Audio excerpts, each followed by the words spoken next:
This is what the world looks like to a German passport holder, one of the most powerful passports in the world. And here's what it looks like if you have a passport from Afghanistan, the state with the least visa-free access to the rest of the world. The fact is, not all passports are equal, but for the wealthy, there is a way to address the balance. Through citizenship by investment, they can donate to or invest in a country and become a citizen in return, even without ever living there. And once they're a citizen, they can apply for a prized golden passport. Among those who have taken advantage of these opportunities is Walid Al-Ibrahim, the founder of the largest media company in the Middle East, now also a citizen of Malta. And Eric Schmidt, the former CEO of Google, who is now not only American, but Cypriot too. 2 decades ago, just a handful of countries offered citizenship by investment. Now, over 20 countries have golden passport laws, and nearly a dozen are running popular programs. The sale of citizenship has become an international industry, where countries advertise the benefits of their passports in in-flight magazines. What does it take to become a global citizen? At the top end is Malta, where it costs around 1 million euros. At the other end of the spectrum, Dominica, where you can donate $100,000 to the government. Or you can buy a nice house for $200,000 and they will make you a citizen. Sound good? Over 50,000 people naturalize through citizenship by investment every year. But why would someone want to become a citizen of a tiny island? With some, like Grenada and Antigua, you can get a passport with visa-free access to over 140 countries, including those in the European Union. In Malta, though, you can become an actual EU citizen, which is like becoming a citizen of 27 different countries all at once. But for many, these technical advantages are less important than something more abstract that foreign citizenship provides. In a word, options. The market in golden passports is truly global. I got to travel to 16 countries and talk to over 500 people to unpack how it works.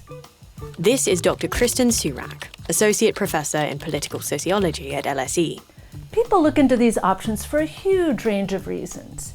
First and foremost, it's easier cross-border mobility. But some people want to improve their lifestyle options or look for business benefits. And some even just simply want an insurance policy against an uncertain future. So it's not even only, or even mainly, criminals or money launderers looking into these schemes. One person I spoke to, who could pass as a white European, said that whenever he crossed the border and pulled out his Syrian passport, he was treated, as he put it, like the devil. A different passport, a different citizenship, simply made his life easier. Some people even become serial investor migrants. They use a citizenship in one country to then naturalize in yet another, stacking them up one after another. International mobility is a key motive, but the one place where most of these naturalizers are not looking to move to is the country where they have become a citizen. They want the rights that citizenship grants, not inside the country, but outside of it. The rights that citizens get abroad, like visa-free access or business benefits. That means that other countries control the value of the citizenship. So global powers like the US can tell small countries whom they can and cannot make a citizen. So if the US says, don't naturalize Russians, a lot of small countries actually fall into line and stop naturalizing Russian citizens. In a way, that means that US foreign policy determines the citizenship policies of other countries. The result is that geopolitics plays a big role in the market for golden passports. But this scene has changed dramatically too. 10 years ago, all the leading countries were tiny islands. For them, the sale of citizenship can be a huge economic boost. It's like getting free money. In some countries, citizenship is their #1 export. Turkey, though, has beat them all and now accounts for about half of all golden passport sales. Buy a nice home in Istanbul and you can become a Turkish citizen. Turkey doesn't offer visa-free access to the EU, but a Turkish passport is still better than a Syrian, Iraqi, Iranian, or Afghani one. Plus, Turkey will still approve applications from Russian citizens. It has more heft against global players. Sometimes, actually, foreigners have more rights in a country than citizens. So, a Vietnamese entrepreneur might become a citizen elsewhere before making a business in Vietnam in order to benefit from incentives for foreign direct investments.